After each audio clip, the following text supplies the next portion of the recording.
Howdy, everybody. It is eXhuming the X-Files here on the Outpost Unknown YouTube channel. My name is Matthew, joined once again by Jeremy. Yeah, that's me. Yeah. Yeah, we're here. We're Yeah. here. If you heard our, I don't know, maybe 4-5 episodes ago, we said we were on Death March Part 2. We're still on it. It's now 8:30 here where we are. How you feeling right now about Death March Part 2?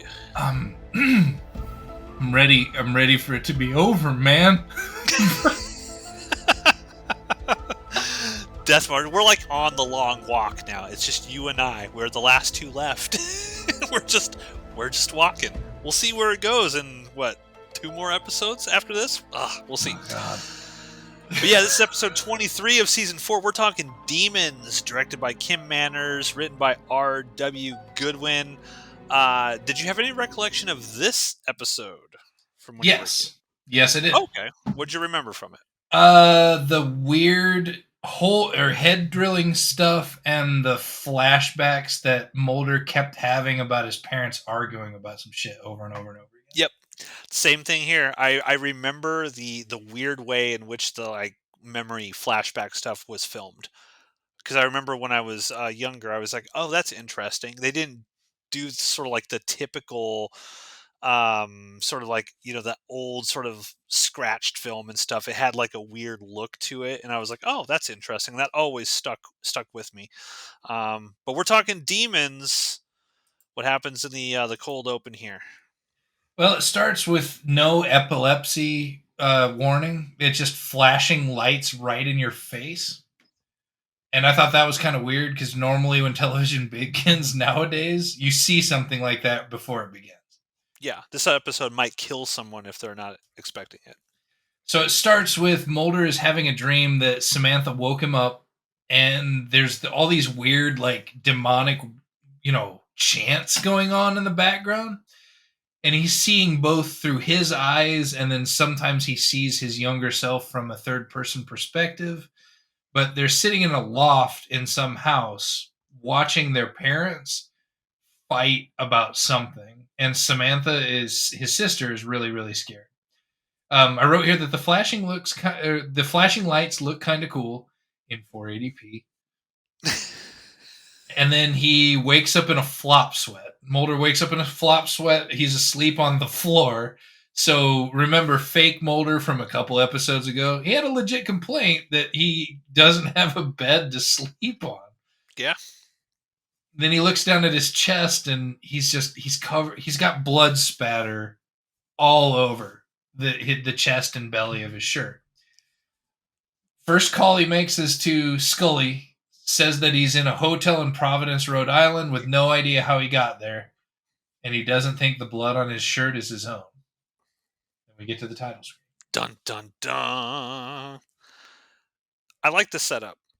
I thought this was good. This got me intrigued. This got me interested. I was like, okay, we're gonna go on sort of like a. This reminded me of like an old film noir plot or something, right? You wake up, you have no idea. Or for those who are really into sick and sadistic cinema, a Serbian film. Do you know, like, have you ever seen a Serbian film, Jeremy? You guys talked me both into watching the movie and out of watching the movie. Okay. Over the course of its run in our chat. Okay, yeah, it's an interesting film in which it's a retired porn star comes out of retirement to film one last scene, chooses not to film the scene he's being told to film, and then wakes up under a tree with many, many, many DV tapes of what happened in his missing 3 days, of what he was actually doing. And this kind of reminded me of like, okay, I like that setup. Like, what has been going on? There's going to be a mystery here, so I was intrigued with this one. I mean, we'll see where it's going. I'm ready. It didn't hook you? Not really. Because no. Because there wasn't. Well, okay then. Jeez. Leave a comment down below. Who's excited like me and who's Jeremy? Who's Jeremy? Who's Jeremy in the comments down below? Yeah, which one of you have spent all day doing this so far? So we get our post-title screen. We get to a Crown Vic flying over a hill that Scully is driving. And I was watching the way that the suspension handles bumps, but those vehicles, they are like driving a very comfortable couch. They just kind of float over bumps and stuff, and it just reminded me of better times when suspensions didn't feel every single bump in the Lincoln streets. Um, she gets into Mulder's hotel room, and he's having. I wrote down he's having an Ace Ventura moment when he figured out that Einhorn is fake. Mulder is in shock, and Scully starts treating him for that shock. Has no idea where his gun is at. She finds it and finds that 2 rounds are no longer in the mag. She wants to take him to the hospital. He wants to ensure that a crime hasn't been committed first. Classic Mulder, not going to go to the hospital and get treated for anything. Right. They go outside. They're looking for his car. They see this ugly ass jalopy, and there's blood on the steering wheel. But Mulder won't believe it. I was like, I wouldn't drive that piece of shit until she's like, Mulder, there's blood on the steering wheel. Oh, okay. They find out what the name of the guy that the car is registered to, some dude named David. Then they hard cut to some fucking nutter cutting the face out of a bunch of photographs. Like, no even warning. It's not David, but it's just some guy. And he's got photographs all over the floor where he's cutting his face out of them. And as he's doing it, he starts bleeding from his forehead. Yeah, it's very abrupt. So they go from that scene to they go visit David, whoever is this car's registered house. I don't know where they get the name Amy from, because all they have is the car at this point. It's on the keys. So when they're in the room and Mulder's like, "Are these my keys?" Whatever, or somebody said, and they do a close up, and the key ring says Amy. I didn't see that in 480p. Yeah. I imagine not. You also didn't see Skinner's tidy whities in high def. No, so I got a much. I'm gonna have to send you like a screenshot of the full frame on my like 65-inch television of that. It's way more impressive. But I'll get the tissues. I'll get the lotion. Butter me up, brother. You thought you had an awakening in 1996, my friend. You could see the head. So they go to David and Amy's house, and the housekeeper answers the door, and she just immediately starts grilling this FBI. Like, who the fuck are you guys? What do you want with the people I clean house for? And they're like, we're FBI. Can I see that painting that's behind you? And she's like, sure. Just come on in. Mulder walks over, kind of drifts. He's in that like floaty state where he is when he's been either beaten up or drugged. He's done this in episodes before. He kind of floats over to the painting and he's like, I've seen this house before. And then he has an aneurysm.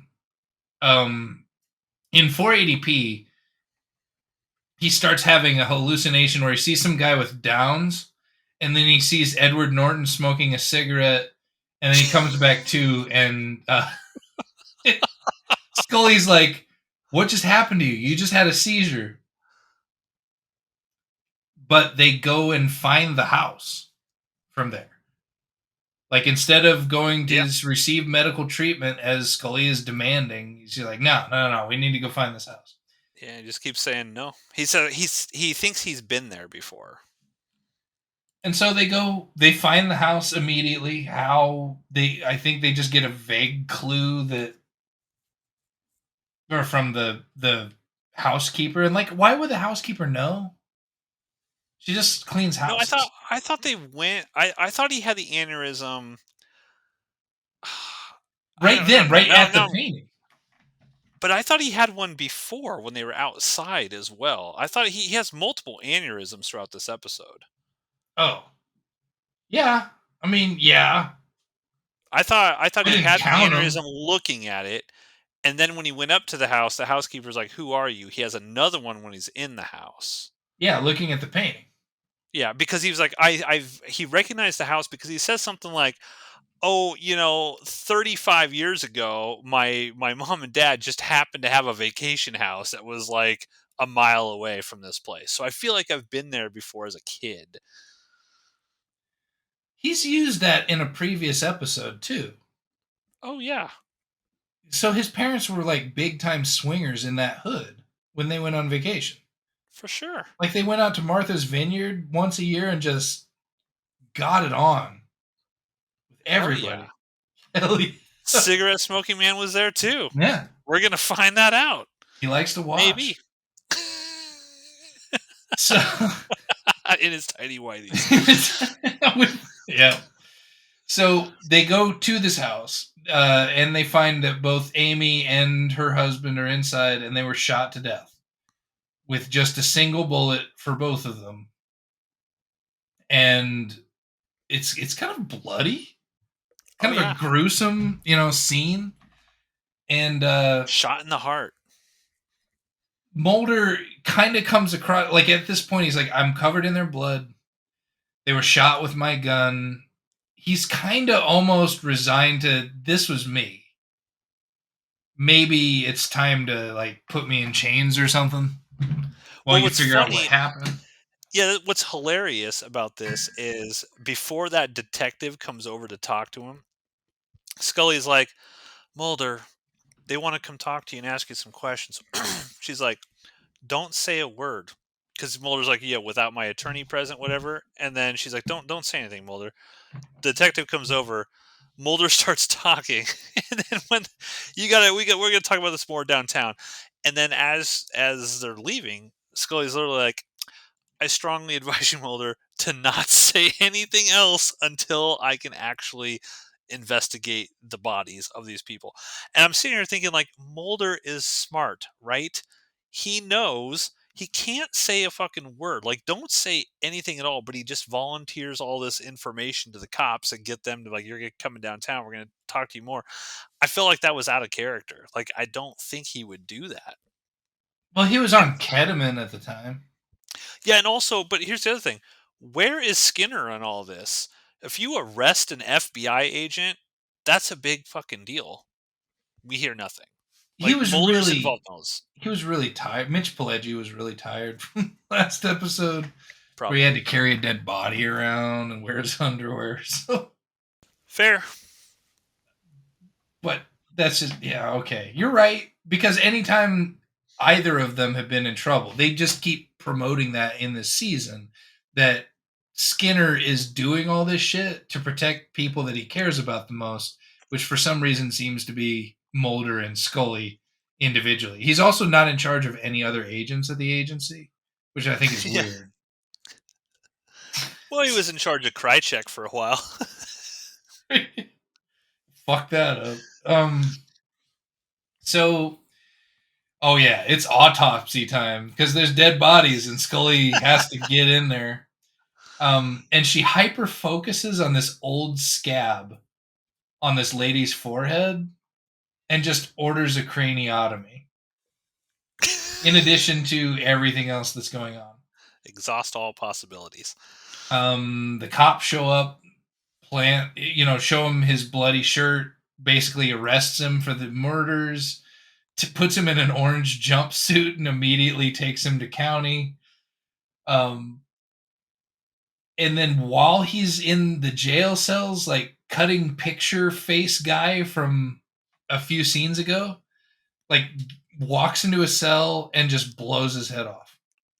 Yeah.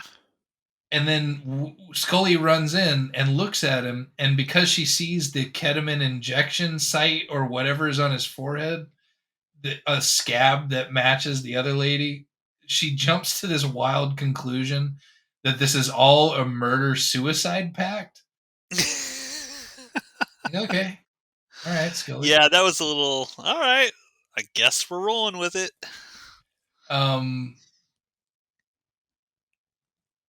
he we get back to we're seeing more and more about Mulder's flashes, his aneurysms or whatever, and it's an argument that's going on between what seems to be a younger Mulder's mom and a younger Mulder's dad, where she's like, the mom is like, "You're not going to do this to my baby," and it's kind of, it's not clear because it's whacked out hallucinations, but they're arguing over Samantha being chosen for some reason. Yeah. Um, they go and visit Amy's psychiatrist. Find out that he was also treating this guard that blew himself away. Um, they basically call him a quack to his face and then walk away knowing that he's lying about having treated these patients the way that he had chosen to treat them. Um, and somehow knows that this particular doctor gave Mulder ketamine, whatever. Yeah. So they kind of figure out that maybe Mulder volunteered himself instead of just being treated this way. Maybe he volunteered himself alongside of all of these other people for a treatment by this doctor in order to recall what had happened when he was younger. He just forgot everything. Yeah. And so, oh, I had this great line. He goes to interrogate his mom about what's going on, and he just starts in on the, "You had an inappropriate relationship with a cigarette smoking man," and he gets slapped. Oh yeah. He You doesn't. were you were banging the CSM back in the day, and he's my real daddy, ain't he? And Then she just he gets lets whacked. him fucking have it. It was a good slap Yeah. too. Now, I'm just pointing out because I mentioned this way back in the day when I was like, there might be something weird going on because we had that scene. I don't know if it was last season or what. They're all running together, where cigarette smoking man is talking to Mulder's mom, and he's like, "We had some good times back in the day." Um, Mulder Wait, points out here, he's like, "You're not denying it, mom. You're not denying." She slaps him, but she doesn't actually deny it. so she Never. minds she minds very much being called a whore, but she's not going to deny being a whore. Sure. But also, I wrote a note in here that the last time that she got like aggressively approached like this, she had a stroke. That's true. But instead of having a stroke, she just tells Mulder that he's bleeding. Like the same blood dripping down from his forehead Yeah. that the picture guy from earlier had. Slaps him silly. Mulder, you're bleeding, or Fox, you're bleeding, and then she just storms up the stairs. And I don't think we see her again. No, no. But Fox totally just ditches Scully at the house, at his mom's house, while he takes off in the company car. Gave her the slip. He goes he goes directly to Dr. Mustache and starts demanding what was or to know what was done and to tell him to finish what he started.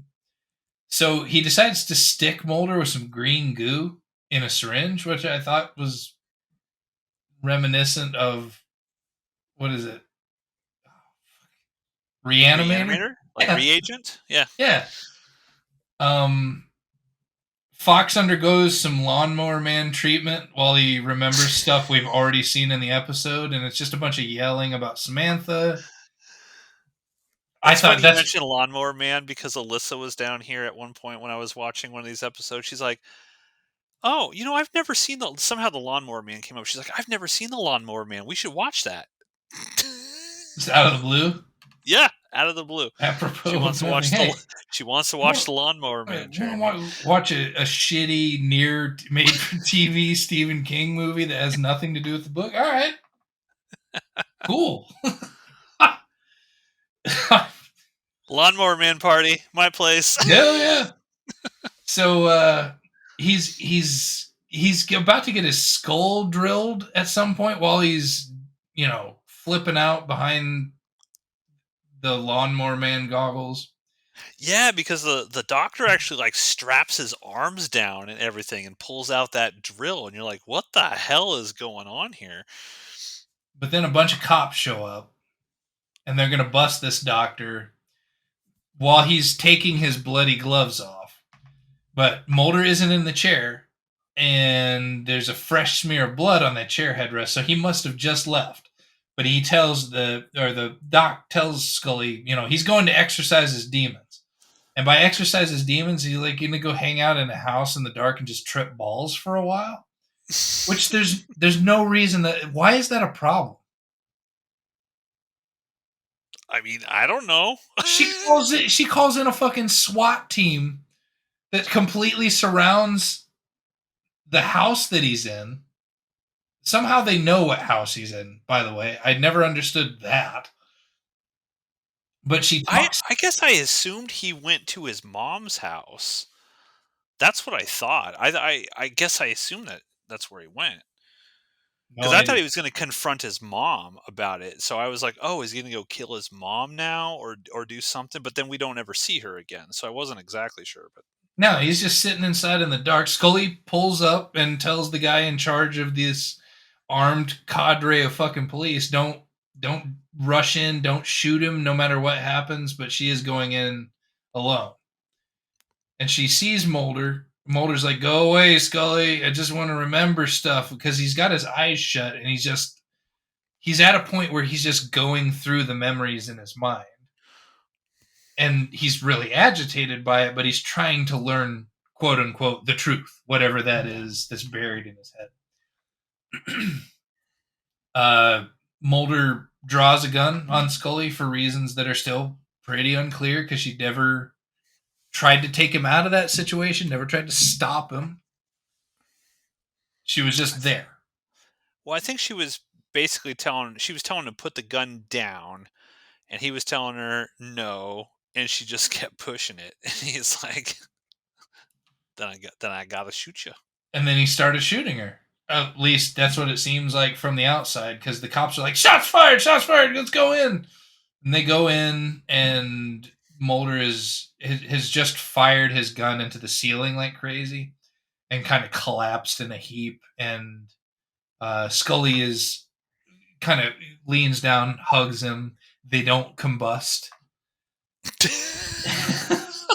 So she's so what you're saying is she's not from the future, so that's good. No, I just thought maybe people that hugged in this world fucking Combust. exploded. Yes. Scully has her Doogie Howser moment where she's kind of summing everything up at the end of the episode. The only thing I really noticed was how tiny the laptop she was on. I think they just kind of wanted to Hmm. flex on the technology they had access to back then because laptops were gigantic, bulky creatures unless you had tons and tons and tons of money. And then you can get these little dainty ones that were carryable by a normal sized human. And that was pretty much it. That was the episode. All right, your thoughts? It started with a lot more promise than what it ended with. Um, the stuff going on inside of Mulder's brain, like I liked the memory recall stuff and that he was seeking answers, but the answers we didn't get any answers outside Yes. of mom yelling about Samantha. We learned really nothing, and Yep. it seemed like that was a lot to get nowhere. Oh, I agree with you. Again, we're like the same person on this. When I finished this episode, I was like, literally, like this is a completely wasted episode. It didn't advance or forward anything other than maybe perhaps Mulder's mom bang the cigarette smoking man, and he's actually Mulder's dad, maybe. But they don't follow that thread at all. It's one of those things again where it's just like, oh well, Mulder was just in a drug induced haze, so you can't trust any of the things he's actually thinking. And even the flashbacks themselves, I was like, okay, cool, because I remember them from when I was a kid, but or what the images of them were. But I was like, they just repeat the same things over and over and over throughout the episode. It's like they don't do anything new. You like one of the first ones you see is Mulder's mom yelling at Mulder's dad, and you see the cigarette smoking man just kind of there, and they repeat that multiple times, and then like one of the last ones, you just get, okay, there's Samantha sort of being taken, and Mulder kind of looking at it. But we've seen all of that. We've seen these flashbacks in different episodes already, and they just recycled the footage of a lot of what we've already seen. And yeah, nothing happened. It just felt like a filler episode to me. I'd agree. And I can't, I'm not going to sit here and say that this episode, again, with the Stockholm Syndrome shit, was anywhere near as bad as what happened pretty much in the first 2/3 of this season. Like, I didn't hate this episode after it was done, like I did previous episodes in this season. It's definitely not going to make my bottom 5, but I'm going to forget about this episode as soon as we're done recording it. This, I'm sure. Yeah. Yeah. It just didn't have much of anything to it, but maybe something to it. Some fun facts from this one from Wikipedia. Goodwin was inspired to write the episode after reading The Landscape of Dreams, an essay by the neurologist and best-selling author Oliver Sacks from the anthology book An Anthropologist on Mars, Seven Paradoxical Tales, which details a man who can recall every detail of his childhood. Interested in this idea, Goodwin developed a story in which, quote, Mulder wakes up in a strange place with no idea how he got there, unquote. After receiving approval from series creator Chris Carter, Godwin spent approximately 6 weeks writing the final episode. The episode explores the past of the Smoking Man, the series' chief antagonist. William B. Davis, the actor who played the character, later noted, quote, as the story developed, we developed a relationship between Cigarette Smoking Man and Mulder's apparent father, and Cigarette Smoking Man and Mulder's mother. Then we started backfilling with a historical connection, unquote. Carter explained that the episode was the start of the series' greater conspiracy. Quote, it's an interesting development because it really was a development of the conspiracy. The elements of the conspiracy were part of his development, but the Smoking Man's backstory, of course, intertwined with Mulder's, unquote. I actually think that's kind of interesting that Chris Carter is saying this is the start of the conspiracy. Do you buy that? No, That it's no, because we had that exactly. Yeah. that cigarette smoking man went to basic training with his dad. They were Yeah. military. Like, this relationship has been around for a while. Yeah, and we see the same actors that are in this one playing the younger versions of these characters are in Yeah. this episode. So I don't know what Chris Carter. Maybe he was on ketamine when he said that quote. I don't know. The show's camera operators and editors made use of several distortion techniques to give the flashback sequence a hazy, uneasy, and distemporal feel. First, the camera shutter was continuously stopped and started to give the captured scenes an out of time feel. The scene's colors were then manipulated by having the film strips negatives filtered with strobe lights during processing and development. To add to the sense of disorientation and confusion, the scene's dialogue was mixed in with ambient background noise by producer Paul Rabwin. And I do like how the flashback sequences kind of look. They still seem striking to me even today. So I think those all held up. But They didn't need overall, to show it to me 4 times in the same episode. yeah, I would have preferred just like a quick flash and then maybe later a one big extended thing, like when Mulder puts on the goggles and is getting his head drilled or whatever. He just remembers everything. But then at the end of the episode, we are left with, well, is Scully right? Is it just because he was on this drug and that's what he's remembering? Or is it the actual, like, buried subliminal sort of like memories that he had? Was he finally able to get those out? That would have been cooler to me than what they did here. But hey, I wasn't a filmmaker on the X-Files back in the 90s, so I couldn't give him that idea. Anyway, we're almost done with Death March, Jeremy. Next week, next Friday, we've got the Season finale? Season 4 finale. Can you imagine? I don't even know how to pronounce this. Gethsemane? Gethsemane. Yep. Gethsemane. Okay, so we're going to talk about that episode next Friday. Stay tuned to our thoughts on, does Season 4 stick the landing? Pretty much every season thus far, we feel like, hey, yeah, the season finales are awesome. They stick the landing. Does Season 4? Will it make up for a lot of the crap we've been watching? Find out next Friday on eXhuming the X-Files.